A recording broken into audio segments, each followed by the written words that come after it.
long as you can breathe, for me, so long as you can breathe, you can achieve almost everything that you aspire to achieve.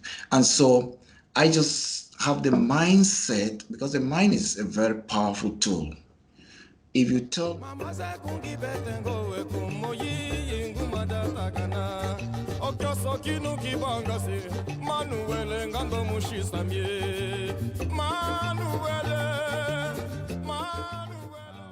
So, hey, I am now on the line with a Mr. Samy Vez, who is a urban kids dancer and instructor currently living in Dallas, Texas. If I'm not mistaken, Sammy, you were born in Cameroon. Is that correct? correct. How are you doing today, sir? Yeah, well, thank you for the opportunity to be part of your podcast. Yeah, I was actually born in Cameroon, in the English-speaking region of Cameroon. This area is inhabited by 3 million people, and it's kind of characterized by tropical savanna forest and scenic hilly environment.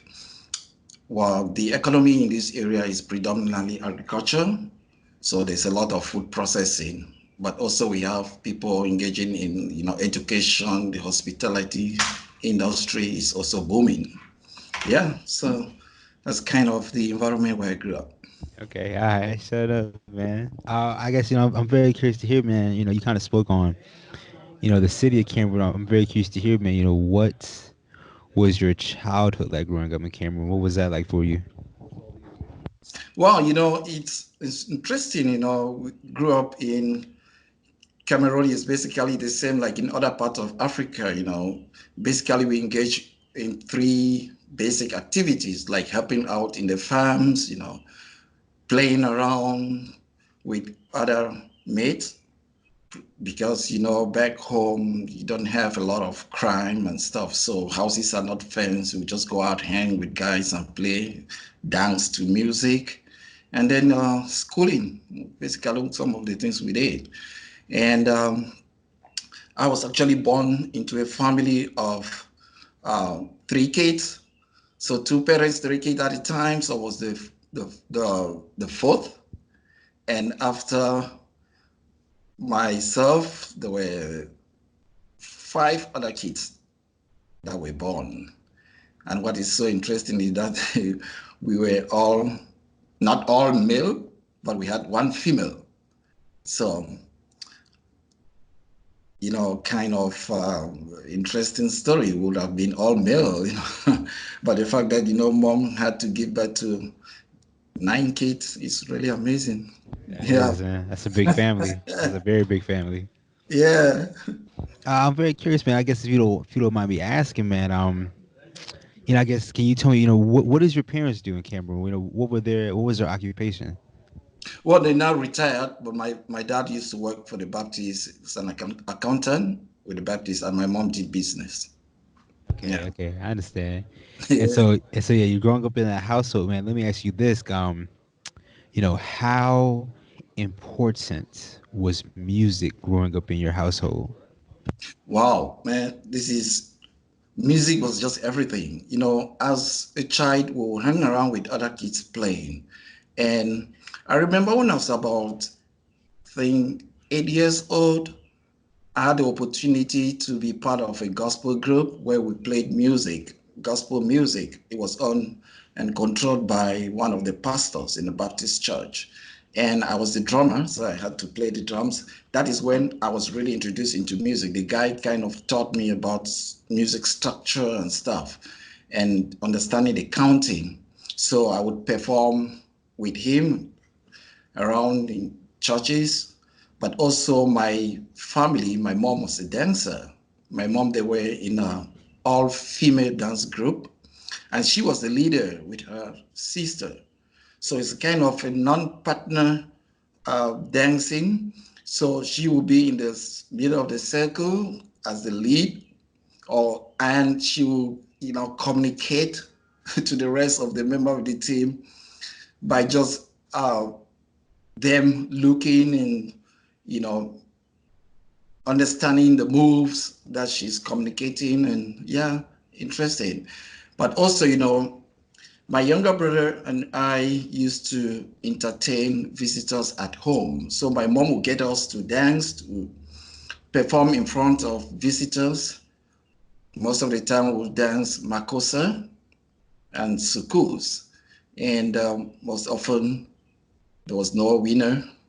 Both of us was just the winner, not an individual will win. Most of the time, the two of us will win. I think it was just a way to encourage us to dance. And the environment where I grew up, we had what is called a discotheque. This was just immediately across the road from where we used to live. So a discotheque back home would mean a shop, a music shop. People come there to, buy music and stuff. And in those days, they sold cassette, or you bring a blank cassette and they copy this music to you. So I was already exposed to Western music. I was exposed to music from other part of Africa, Afrobeat from Nigeria. I was exposed to South African music. I was exposed even to Caribbean music, Zouk, and ghetto Zouk, yeah, Kwasa Kwasa and on Dombolo and um, a lot of other music from Africa. Yeah. No, I understand that. I definitely Whoa, understand whoa, that. whoa, whoa, whoa, whoa, whoa, whoa, whoa, whoa, whoa, whoa, whoa, whoa. Hey, if you can leave a like and subscribe, that would be amazing for the channel. Let's get back to the video. No, I understand that. I definitely understand that, man. So yeah, you're growing up in Cameroon and everything, man. Let me ask you this.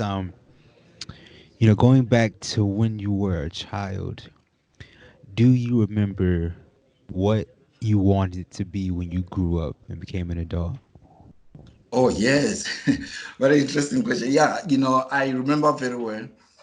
I wanted to be a medical doctor first because I visited the hospital when I was sick. In fact, I was involved in kind of an accident. Like a kid will play, we did this swinging, and at one time I had a nail that pierced into my knee. And as a child, I hid that from my parents. I took out the nail, and after about 3 days, the leg was swollen. And my mom just discovered that I could not walk properly. So it was swollen, full of pus and the rest. So I was taken to hospital. And I just admired the way the doctors were dressed up, going around helping people. And what I didn't really like then was because when they gave like, shots to kids there, you could hear kids crying, and I saw people in pain. And also I got a shot, so I was really in pain, and I felt like, no, I needed to do something better. I don't need to come here with pain in my leg and then I get pain again from injections. So I admired doctors at that time. Also, I had the dream of becoming the president of the country, but we had one president who was a great guy called Amadu Ahijo, and in 1982, the current president took power, and everybody celebrated. People were dancing in the streets, singing and celebrating that God has finally blessed us with the kind of president we wanted and stuff. And this guy took power, as a child. For me, I understood that you just needed to go to school, and you become the president of the country. And I saw the way people were celebrating. I wanted that. And I thought, oh, wow, I have to study to become the president.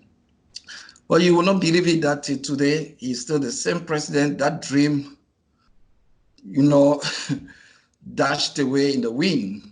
I'm sure I'm only left with the shadows of that dream because he's still the president after 37 years. That's Still the same crazy. guy. So it's really something that I don't know how other people feel about it, but the country has really deteriorated. So yeah, that, and also the fact that I really love to become a musician, seeing my mom dance, also dancing with other kids, performing at home.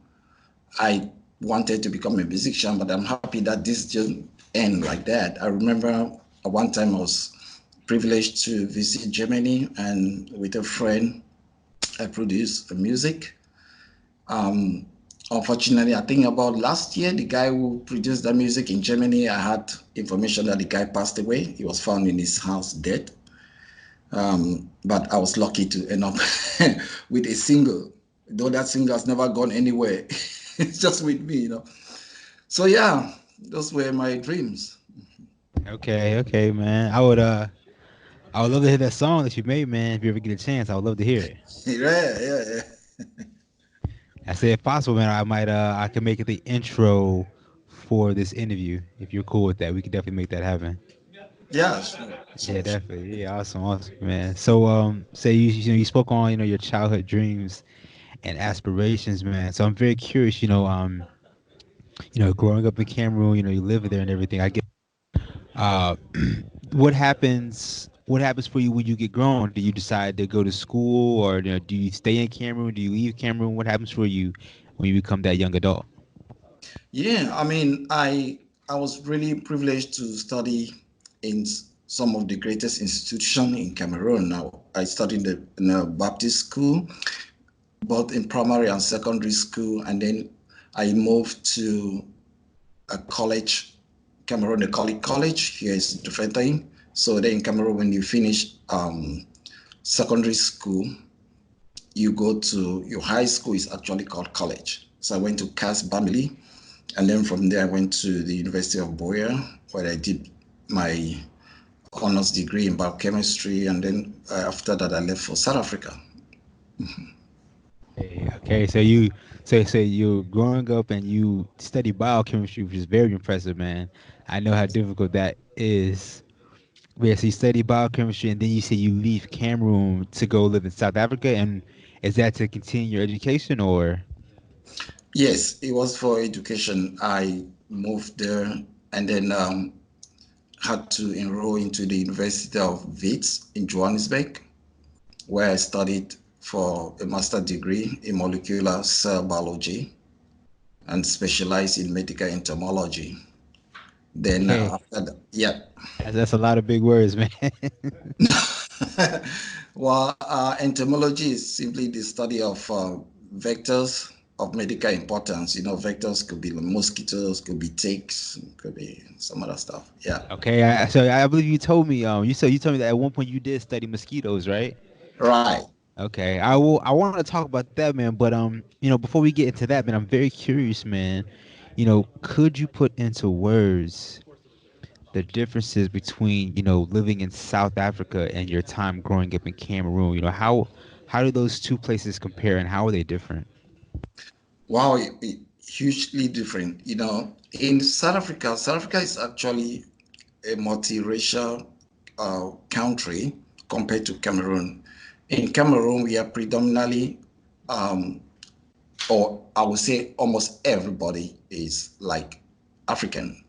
But in South Africa, it is mixed. You've got the whites, you've got the Indians, you've got coloreds, and then you got Africans.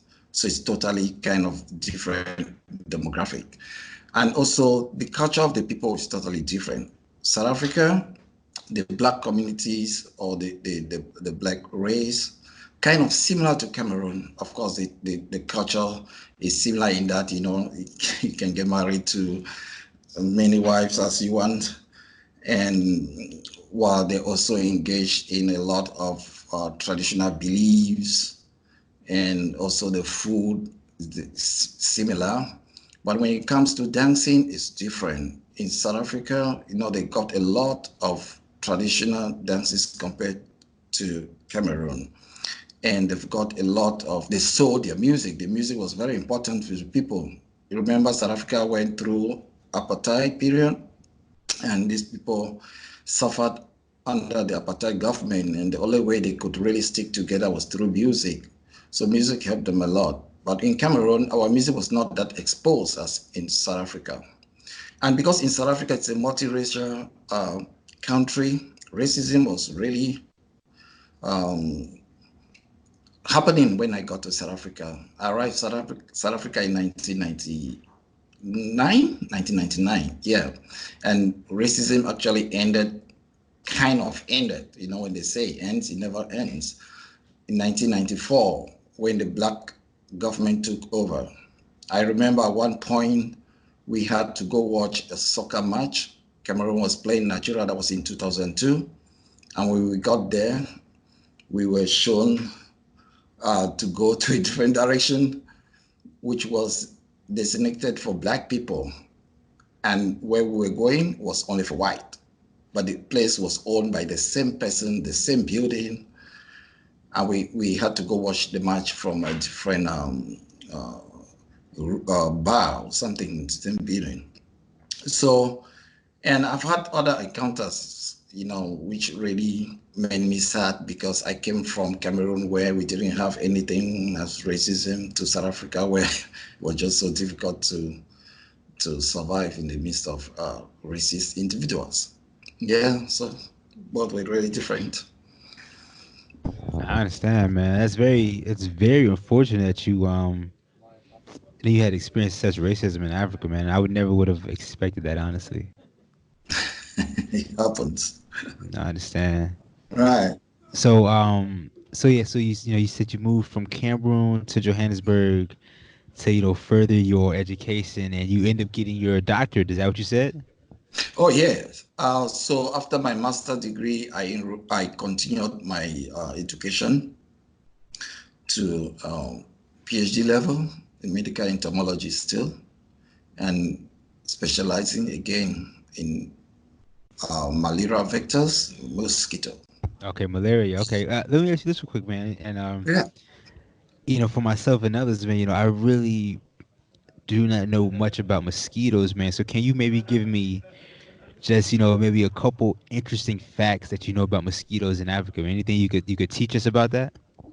Oh, yeah. Interesting.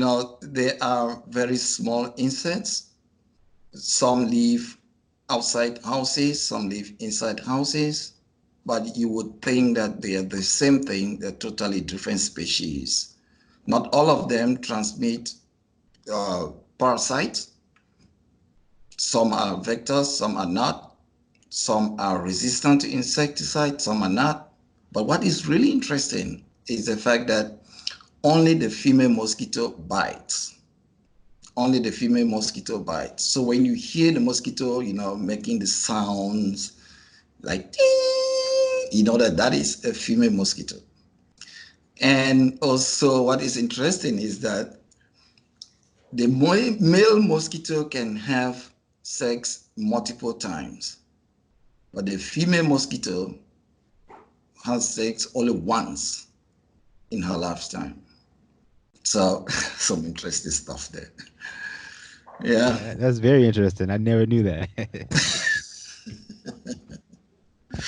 Oh, man. So you're going to school.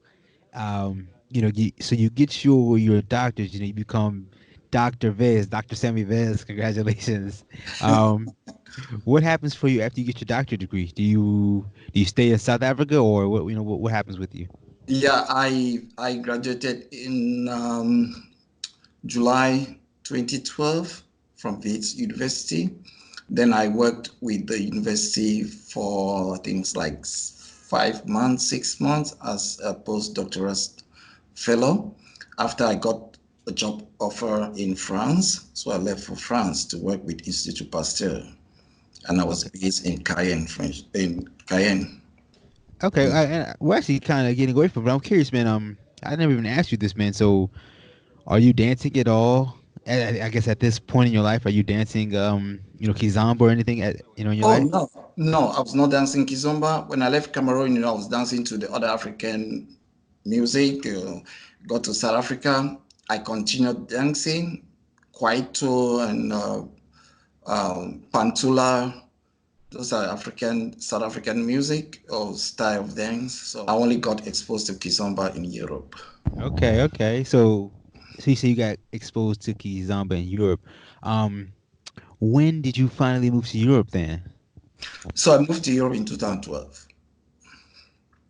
Yeah. Okay, so you moved in 2012, man. So let me ask you this, and I'm very curious to hear from you. What was your beginner stage like when you were learning Kizomba? What was that like for you? Learning Kizomba in France was interesting. I didn't really start with Kizomba. So I got to the class. That class we went to, she was calling it Kizomba, but at that time, um, Kizomba was actually called more like, French style or Kizomba, it was not urban keys. So I guess that is why she was thinking it's actual Kizomba, but it was more urban keys. So I started urban keys and then I took Kizomba classes. And then, yeah, those three I just continued to today. But it was not easy in the beginning because, first of all, French was not my preferred language. And so the communication from the instructors was a bit challenging. So I would always want to speak to people after to understand what was taught in class. And then I found out that some of my friends were interested. These guys were not going to class, but they were interested to learn the dance. So we would meet on weekends and I would just show them whatever I learned in class. And I think that really helped me because I was reinforcing what I was learning.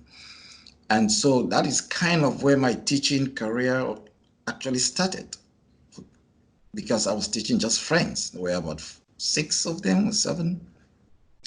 We just have fun and I show them whatever I learned in class. So yeah, it was nice. Now I understand that, man. Let me ask you this real quick. I'm very curious to hear from you. Right, You know, you started Kizomba. I think you said back in 2012 was when you kind of, or 2009 when you first get introduced, and then yeah, 12 is when you start taking classes, man. right. Can you put into words why you enjoy Kizomba so much? Like why you connect to it? Can you put that into words for me? Okay, so Kizomba, not urban keys, right? Kizomba. Well, I mean, with Well, Kizomba, actually, real quick, which one do you prefer more? Let me ask you that. I'm sorry. Which one? Yeah, which one do you prefer? well, I will say that I prefer urban keys more. Okay, well then answer that then. Yeah. So why what draws you to Urban Kids so much? Can you put that into words for me? So I think the first thing was that the area where I was studying, that was the main style that was taught. We had many classes going on for urban keys. But secondly, because it really gave me an opportunity to express myself more and to be creative more than Kizomba. So I decided to learn more of urban keys because of the fact that I found it um, to be more what would I say? I find it to be easy to not so easy to master, but it gives you the good opportunity to easily express yourself. Of course, in Kizomba, there's expression too, there's creativity going on, but I just think that there's more creativity happening in urban keys than in in Kizomba. And also the fact that when I started learning, we had a very strong urban keys community than Kizomba community. Of course, you want to be where everybody is, so that's also influential. Let me ask you this real quick, man. For myself and others, man. I'll say this real quick. Right, From the outside looking in, it can be very easy to confuse urban kids and kizomba to someone right. who may not be familiar with the dances. Can you put into words, how is urban kids different than kizomba? And second part being, are they similar in any ways at all? Yeah, I think this is a very interesting question, and I like the way you put it, whether they are similar at all. It's very important. There's been a lot of confusion about the difference between urban keys and kizomba and whether they're the same thing, same style or what, I respect everybody's opinion and I have my own opinion about this. My opinion is that they are two separate dances, totally two separate dances. There's nothing like it is a style of kizomba, in my opinion. It is not. It is a separate dance on its own. I think the only issue was just that they didn't have a unique name that identified the dance. I'll come to explain much more better what I'm trying to say. So the difference between urban keys and kizomba can be viewed from two different approach. We've got the dance itself and the music. So in terms of the music, they are different. Urban keys is actually music that is more, so it's influenced by kizomba music. First of all, it's influenced by kizomba music. But the thing is that you had this Caribbean group called Kassav that came to Africa around the 80s. And so they brought, their style of music, which is kind of electronic. It's kind of uh, electronic music predominantly. The drums, the guitar, and everything is more electronic. And when they came to Angola, the Angolan people enjoyed the music, Zouk music. And when Kassav left, what happened was that they took the rhythm of Kassav and they kind of blended it with the samba rhythm. And that is how Kizomba came about. So Kizomba is a mixture of Zouk and samba. Now, the music got more further. So that also led to the production of ghetto Zouk, which is now they were mixing R&B, reggaeton, and hip hop with Kizomba. And that gave ghetto Zouk. So urban keys music is more of R&B music that has been added to what was originally, I would say, Kizomba or ghetto Zouk, giving you a different music. But Kizomba itself is not based on electronic production. It's more of live, natural production. You have drums, guitars, everything is not synthetic. So they don't kind of just go into the lab or whatever studio and just produce it. This is music that is really played um, from the drums, from the guitar, direct natural stuff. And I really enjoy that. So they are different in that regard. The dance itself, it's different. So people argue that you have kizomba and you have urban keys, that urban keys is a style of kizomba. I say no. I say it is a different dance on its own. It is influenced by kizomba, but it is not kizomba. It is not a style of kizomba. The question is, of course, I've heard people saying that if you take out kizomba from urban keys is left with nothing. Now, I ask myself, what is it in urban keys that is so unique to kizomba? I don't see it. What is extremely unique to kizomba is the tarashinya. And some people bring that into kizomba, but it's not a lot of people. It is not a characteristics of kizomba, which is tarashina. I mean, you see sometimes people confuse it with, grinding of the hips. You don't really have that in urban case. The rest of the basics is not tied to urban keys, or it's not tied to kizomba. It's also in other ballroom dances. People say the basic one, basic two, basic three, the siders and all these other basic, you have it in kizomba, and so urban keys got it from kizomba. The question is, they are not answering the fact that this same basics are also found in tango. If you look at tango very well, you see all those basics in tango. Basic 2, the side-to-side movement, basic 3, the siders, they are all embedded in tango. So we cannot say that because those basic exist in urban case, that it is Kizomba. It's not. Those are, so you ask me what is common. The common is that those basics are in urban case, they are in Kizomba, they are also in tango. All those basic. Retrocess soul, vigular, the siders, they are also in tango. But if you look at tango, you don't see that Tarashina movement in tango. You don't see it in urban case. So that is what is unique in the dance. Now, also the frame or the posture of the dance is different if you come to Kizomba urban case. Kizomba has kind of a close embrace frame in dancing. So there's that connection. In urban case, you don't have that connection.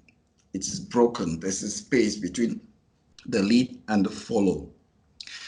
Also, in Kizomba, the leading in Kizomba is predominantly from the chest, the torso. It can be from the thigh and the legs also. But in urban case, it is predominantly the arms. If we look at urban keys and Kizomba, you see also that in Kizomba, the dancers are grounded. So the energy is coming from the ground, and that is rooted in African culture. When they dance, you're grounded, kind of bend your knees, the energy is coming from the ground. That is a cultural thing in Kizomba. But if you look at urban keys, you don't have that. It's not grounded. So the energy in the dance is in the upper region of the body. And that is tied to the European culture. The European people like to, they don't really hug much like African people would do or other nations do. Take, for example, the French people, kind of always greet people with kind of bisou and this, just, the cheeks and stuff. It's not much of embracing. And so that culture is embedded in that dance. That is what you have, that effect of breaking that connection, but that opened that space for creativity. So that is also another different. A big one also is that in Kizomba, the dance is secular. So the motions is secular. We dance in a circle. In urban case, we dancing on a straight line. Another one could be just the stepping also. In Kizomba, when you step, you move around, the foot is usually in contact. The sole of the foot might not be completely, it's mostly in contact with the ground or the floor. But in urban case, you always lift the leg when you dance. The leg is not always like completely flat on the ground. You always lift your leg as you move. Of course, there's straight in both of them. And yeah, I think basically that is some of the difference I can pinpoint at this moment. There's just a lot of other stuff, even in terms of the music, in terms of cadence, just the resolution in the melody or the harmony is different for both music. In urban case, there is resolution in the melody or the harmony in the music. So that cadence is there. In Kizomba, you don't really have that resolution. The music just flows smoothly. So in my opinion, these are two separate dances based on the fact that Tarashina, which people confuse with grinder of the hip, is unique to Kizomba. But in urban keys, you don't have this happening in urban keys. The rest of the elements of the dance, whether it's basic 1, basic 2, siders, is totally common in urban keys, is common in Kizomba. It doesn't end there, it extends to tango and other ball dances. You have these moves there. The syncopations that you see in urban keys, you also have them in Kizomba, in samba. You have them in tango. Vigula, you have them in tango. Retrocesso, you have it in tango. If you look deeply, you see those things in tango. So, in my opinion, two different dances. The only issue for me is that the name was a big problem. And I understand because urban kiss is new, it takes time to fully evolve and find a constant stage where these elements are really stable. If you look at samba and kizomba, so some people are like, okay, uh, there's too much changes, too much things happening in Kizomba. It's the same thing. When Kizomba was formed in those days, the elder people in Angola were not happy because, the young people came up and they started dancing to Kizomba. And the thing was that they were using the same moves that Samba had. But now they were dancing on a different kind of music. So the old people were like, oh no. But at that point, they didn't just call it Kizomba. No, it was not just called Kizomba. There was a bridge, there was a name in between Samba and Kizomba. There was that Samba Kizomba before finally they got to Kizomba. So I don't blame urban kids people if they started by saying urban Kizomba or whatever Kizomba, and then the transition to final urban kids. These things happen. Okay, so yeah, that's my opinion. I understand, and I will say this, man. You're not the first person who has told me that they believe urban kids and kizomba are two different dance styles. I've heard that before, and Oh, I definitely understand that. right. Well, that's my opinion. I respect other people's opinion. We all learning from each other. If somebody can convince me to say no, this the same dance, and I think I'm very understanding, and I will accept it if I'm convinced. But as it stands for now, two separate dances. I definitely understand that. Yeah, there's just a lot of differences. Just that with the time frame we have here, we can't really dive into those things. But yeah. I understand. I definitely understand. So, see, you're speaking on your introduction to kizomba, and and your beginner process, your beginner stage, and everything. I guess let me ask you this. What makes you what makes you move to the states? And when did you come to the states? Well, I moved here 2015 to end of 2015, and I moved for family reasons. So, yeah. Okay. Mhm. And so let me ask you this then, man. Because pretty much your whole life, you're living in Africa, man. I'm very curious to hear from you. What was moving to the United States of America like, man? What was that first year like for you? And then how does it compare to Africa for you? Moving from where? From Okay, because so yeah, well, I guess because you moved from Europe, right? I guess you moved from Europe to right, the USA. Is that what you did? right. Okay. Well, just tell me what was your first year like living in the U.S. What was that whole experience like for you? Well, interesting. I mean, totally different environment. Well, I would say I was kind of lucky that I was already exposed to cultures in South Africa, the development in South Africa, and also Europe. Been to many countries in Europe, so I was already exposed to developed countries, to say, before moving to the US. I imagine if I would have just left Cameroon straight to the US, I'm sure there would have been a lot of cultural shock. Just a lot of things that I believe is different. It's totally different. The mentality of the people, the lifestyle, the uh, the society is totally different. Of course, it's racism. There is I don't know, the freedom of speech. There is everything. But one thing that struck me was the fact that, of course, when you move to the US, you come in with different culture. You come in with accent, which is totally different from the accent here. And so the people struggle to really hear what you say. I remember when I just moved here, there was a day we were dancing Kizomba and I needed to get some uh, water to drink. And I went to the guy selling the bar. I was like, I wanted water.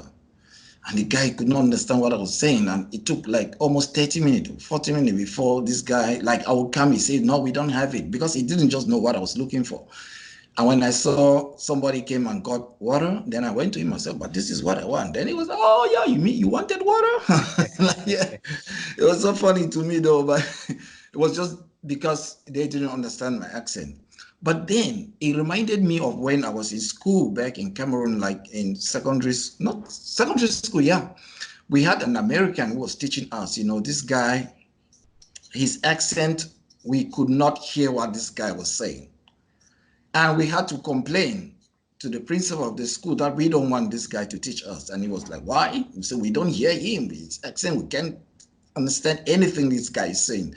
I mean, it was so serious that we had to strike. Like we went out of classes demonstrating outside that we didn't want this guy to teach us. And the whole reason was just that we didn't hear what he was saying. But if this guy was with Americans, they would understand.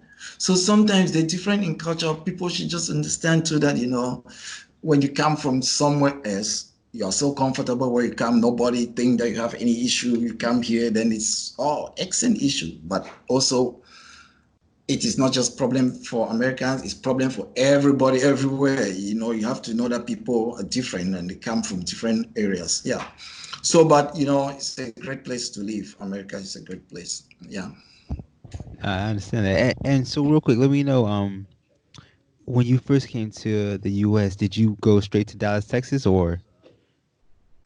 Um, well, let me see. I've been to a couple of places. So I've been to the US before moving here. So I came 2014, worked with the CDC. I left, went back. That time when I came, so I was based in Atlanta. And then I came to do some work there with CDC. So I had the privilege to visit Maryland and some other places, uh, North and South Carolina. And then when I went back, then I came this time around in 2015. For family reasons, I came straight to Dallas. Okay, okay.